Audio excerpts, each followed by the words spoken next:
Hello and welcome back to the second Tips and Tricks Tuesday, or Tuesday's 2-minute tips and tricks. Still don't know what I'm going to call this one. What I've got today is wick placement. Now, obviously, just getting into candle making, everybody wants to know the best way to place the wick in the bottom of the container. You definitely do not want to place the wick just in there and not adhere it to the bottom of the glass. That can cause a lot of problems once the candle burns all the way to the bottom of the candle. It should be common sense, but a lot of people, I see a lot of YouTube videos where people do this, and I see a lot of people online that do this.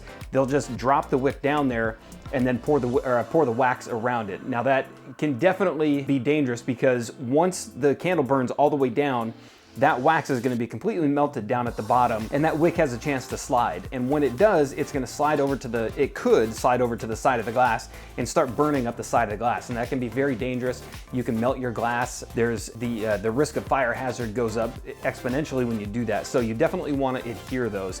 And the first way to do that is with hot glue. Now, you can get the stick tabs. They definitely work. That's a good way to go. But if you want to kind of step up your game a little bit more, you're going to definitely want to get some hot glue. And another one also, if you do get hot glue, you want to make sure that you get a high temperature glue to fit in the gun, because the candle, of course, burning is going to get really hot. If you don't have a high temperature glue, it can pop up from the bottom and again slide over. Now, if you want to step up even more from that, I always recommend red RTV. It's a gasket glue or adhesive.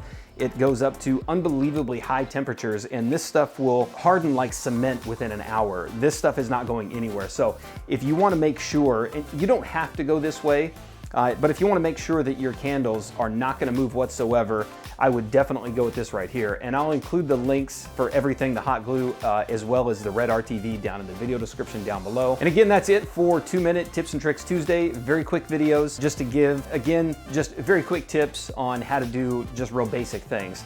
If I glossed over anything, please ask in the comments down below. I answer every single one of them. And of course, you can get in touch with me through the website, Instagram, Facebook. It's all at standleyhandcrafted.com or at standleyhandcrafted. And then of course, the DIY beginner Facebook group, which I'll have a link in the video description down below. So if these tips and tricks are working for you and you like them, if the tips and tricks are working, go ahead and give it a thumbs up and subscribe for more. Thank you.